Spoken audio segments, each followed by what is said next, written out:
জুলাই আগস্টের অভ্যুত্থানে স্বৈর শাসনের পতন, শুরু গণতন্ত্রের পথে যাত্রা।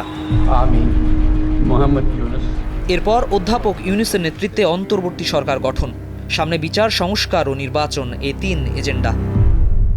সে নির্বাচনকে সুষ্ঠু ও নিরপেক্ষ করতে ভিডিও কনফারেন্সে উপজেলা নির্বাহী কর্মকর্তারা পেলেন প্রধান উপদেষ্টার দিক নির্দেশনা। বাংলাদেশ সরকার বলতে যা বোঝায় তা হলো তোমরা, আমার সামনে আজকে যারা আছো তারাই হলো বাংলাদেশ সরকার। এ সময় অধ্যাপক ইউনুস বলেন, ইতিহাস নতুন করে একটি সুযোগ করে দিয়েছে, সে সুযোগ কাজে লাগাতে না পারলে জাতি মুখ থুবড়ে পড়বে।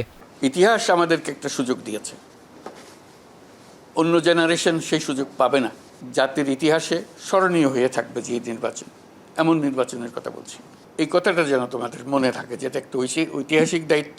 যেহেতু এই ঐতিহাসিক দায়িত্ব আমার কাছে এসছে, ঐতিহাসিক সুযোগ আমার কাছে এসছে,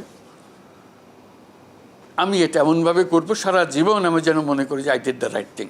আগামী নির্বাচন ও গণভোট দুটি জাতির জন্য গুরুত্বপূর্ণ উল্লেখ করে তিনি আরও জানান, নির্বাচন একটা অংশ, আরেকটা হলো গণভোট আরেকটা অংশ। দুটোই খুব গুরুত্বপূর্ণ। সঠিক প্রার্থী যেন নির্বাচিত হয়, তার কোনো অসুবিধা না হয়, কোনো গোলযোগ না হয়, সুন্দরভাবে করে, সেটা খুব গুরুত্বপূর্ণ।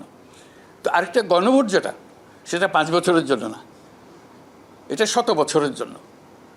100 বছর এটা আমরা স্মরণ করবো যে ওই দিন যে আমরা করে দিয়েছিলাম, সেই জন্য 100 বছর ধরে এবং তার পরবর্তী সময়েও বাংলাদেশ পাল্টে গেল, স্থায়ীভাবে পাল্টে গেল। এ সময় নির্বাচনকালে যে কোনো পরিস্থিতি মোকাবেলায় প্রস্তুত থাকার পাশাপাশি অপতথ্য ও গুজব প্রতিরোধে ব্যবস্থা নেওয়ার নির্দেশনাও ইউনুদের দেন অন্তর্বর্তী সরকার প্রধান। কারণ নানা জনের নানা মতলব থাকবে, এটার জন্য সতর্ক থাকতে হবে যাতে সুন্দরভাবে হয়। মহিলারা যাতে নির্দ্বিধায় আসতে পারে, আনন্দ সহকারে আসতে পারে।